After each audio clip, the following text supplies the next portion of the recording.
আসসালামু আলাইকুম ওয়া রাহমাতুল্লাহি ওয়া বারাকাতুহু। সম্মানিত ভিউয়ার্স, আশা করছি ভালো আছেন। আল্লাহ পাক সবাইকে ভালো রাখুন, সুস্থ রাখুন, এই কামনা করছি।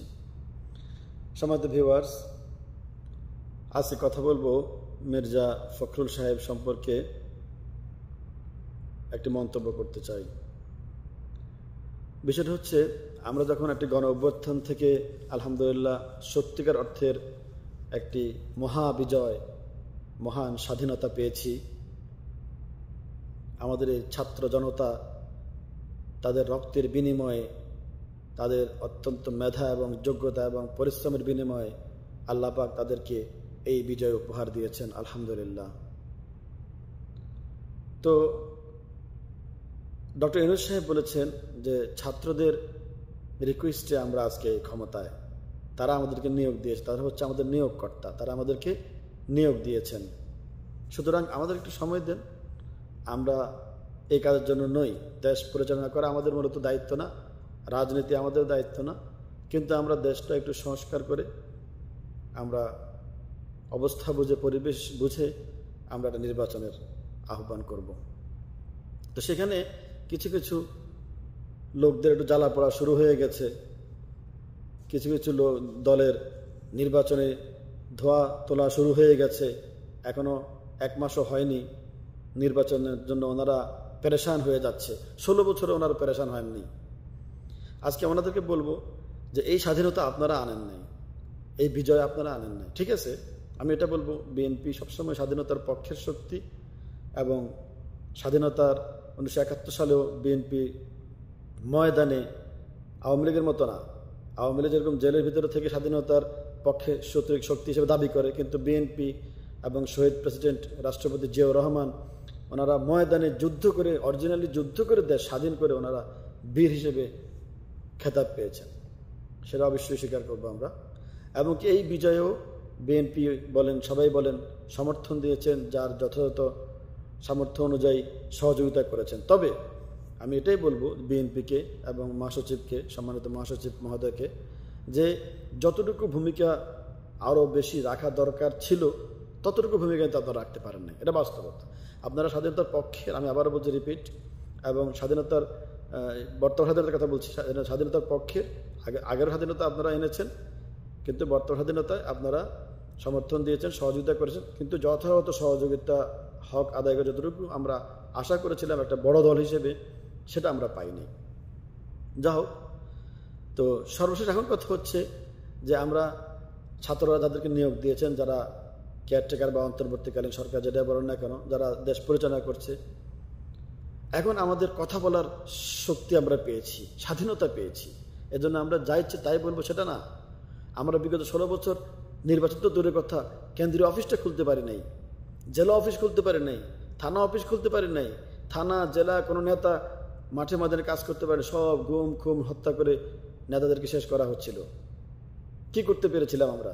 ইলিয়াস আলীকে যেভাবে আপনার হলো পতেঙ্গা সৈকতে নিয়ে, জিয়াউলকে নিয়ে সেখানে হত্যা করে, শ্বাসরুদ্ধ করে, তার পেট কেটে সেখানে পাথর ঢুকিয়ে প্লাস্টিক সার্জারির মতো অপারেশন করে তাকে সাগরে ফেলে দেওয়া হয়েছিল, আমরা কি করতে পেরেছি? সালাউদ্দিন কাদের চৌধুরীর মতো বীরকেও ফাঁসি দেওয়া হয়েছিল, আমরা কি করতে পেরেছি? সালাউদ্দিন আহমেদকে নিয়ে গুম করে পরে ইন্ডিয়াতে ফেলে আসা হয়েছিল, আমরা কি করতে পেরেছি? তো সেজন্য আজকে দেশ যারা সংস্কার করতে বসেছে, এদিকে বন্যা কবলিত হচ্ছে, এদিকে কুত্তা লীগ, ছাত্রলীগ বিভিন্ন রূপ ধরে হামলা করতেছে, আমরা সেখানে এদের প্রতিবাদ করব। বন্যার্থদের পাশে যান আপনারা, আপনারা কুত্তা লীগের প্রতিবাদ করেন, আপনারা বন্যার্থদের পাশে যান, গরিবের পাশে যান। আপনারা তো এখন বন্যার্থদের পাশে আর গরিবের পাশে ঘুরতে ঘুরতে আপনাদের সময় শেষ করা দরকার ছিল। আপনাদের সময় কোথায় ডক্টর ইউনূসকে সরকার গঠন করার জন্য সমালোচনা করার? সময়টা কই? আগে মানবতা বাঁচান, মানুষ বাঁচান, মানুষের পাশে যান, এরপরে নির্বাচন। শুধু নির্বাচন, আবার ক্ষমতা, শুধু ক্ষমতার জন্য আমরা রাজনীতি করি, শুধু ক্ষমতার জন্য? দেশ গড়েন, দেশের মানুষকে ভালোবাসেন, দেশের মানুষের পাশে যান, গ্রামে চলে যান। আপনারা এখন সিটিতে কেন বসে আছেন? আপনাদের ছাত্র দলের বিএনপির ব্যানারে ত্রাণ, অ্যাভেলেবেল ত্রাণ দেন, আরো বেশি করে ত্রাণ দেন, ত্রাণের কাজে ব্যস্ত থাকেন। ঠিক আছে, সময় হলে, সংস্কার হলে, দেশ উন্নত হলে নির্বাচন হবে, সময় দিতে হবে। নির্বাচনে এসেই যে আবার আমরা কারচুপি করব, আবার আমরা আগের মতো সে মাস্তান পার্টি আমাদের ভিতরেও আছে, বিএনপির ভিতরেও আছে, সবাই যে ভালো তা না। সে মাস্তান পার্টিগুলো আপনারা বের করেন, আপনারা আপনার দল সংস্কার করেন, দল গঠন করেন, ওরা দেশ সংস্কার করুক, আপনারা দল সংস্কার করেন, তারপর নির্বাচনে আসেন। শুধু নির্বাচন বলেই সমালোচনা করলে কাজ হবে না। যেটা বলার অধিকার দিয়েছে সেটা বলে আলহামদুলিল্লাহ বলেন। এই স্বাধীনতা পেয়েছি আলহামদুলিল্লাহ বলেন। স্বাধীনতাকে টিকিয়ে রাখা, আমরা 2বার স্বাধীনতা পেয়েছি। স্বাধীনতা আমরা গতবার টিকিয়ে রাখতে পারিনি 71, এবার আমরা টিকিয়ে রাখতে পারি কিনা সে ষড়যন্ত্রগুলো মোকাবেলা করতে গিয়ে আজকে হাসনাত আবদুল্লাহ মৃত্যুর মুখে। কোথায় আপনারা? আবু সাইদ মুগ্ধ জীবন দেওয়ার পরে আজকে আবার হাসনাত আবদুল্লাহ কেন রক্ত দিতে হচ্ছে? সেখানে যান না কেন আপনারা? সেখানে ছাত্রলীগ কুত্তালীগের সাথে আপনারা যুদ্ধ করেন, সেখানে লড়াই করেন, লড়াই করবে হাসনাত আবদুল্লাহ। আর আপনি নির্বাচন চান? আপনি নির্বাচন চান? ছাত্রদের এখনো পর্যন্ত গায়ে ঘাম শুকাচ্ছে না, একটা সেকেন্ড তারা হুঁশ পাচ্ছে না, দেশকে গ্রহণ করতে পারতেছে না। এদিক থেকে হামলা, ওদিক থেকে হামলা, এদিক থেকে হামলা, ওদিক থেকে হামলা, বহুরূপ ধারণ করে তারা আসতেছে। ঠাকুর হয়ে আসতেছে, সংখ্যালঘু হয়ে আসতেছে, রিক্সার ড্রাইভার হয়ে আসতেছে, আনসার লীগ হয়ে আসতেছে। আপনারা কোথায়? এগুলো দেখেন না আপনারা? বন্যায় মানুষ না খেয়ে মরতেছে, পানিতে মানুষ ভেসে যাচ্ছে, সেখানে যান। এখন নির্বাচন সময়, বন্যার মধ্যে নির্বাচন সময় আপনার মতো একজন দায়িত্বশীল ব্যক্তির কাছ থেকে এগুলো আশা করা যায় না। দায়িত্বশীলের মতো ভূমিকা রাখতে হবে। ডক্টর শফিকুর রহমানকে দেখেন, নির্বাচনের কাজ নিয়ে উনি কোনো ব্যস্ততা নাই, ওনার ব্যস্ততা হচ্ছে মানবতার সাথে। মানুষ না খেয়ে মরতেছে, আমি নির্বাচন দিয়ে করবো কি?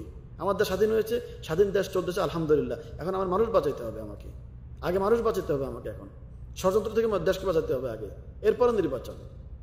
আশা করি আপনাদের সেই সঠিক বোধগম্য হবে এবং আপনারা অতীতের যে রেকর্ডগুলো করেছেন, যে হাওয়া ভবন ছিল হাসিনার গণভবন, আপনাদের হচ্ছে হাওয়া ভবন।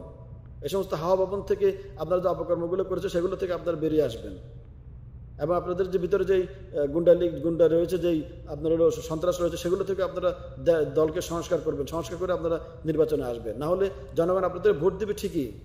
হাসিনাকে একদিন জনগণ ভোট দিয়েছিল, কিন্তু এটা বাস্তবতা। হাসিনাকে একদিন জনগণ 96 তো হাসিনাকে ভোট দিয়েছিল জনগণ। 96 তো হাসিনা জনগণের ভোট নিয়ে আসছিল, আবার জনগণই হাসিনাকে উৎখাত করেছে। Mind it. Allah Hafiz.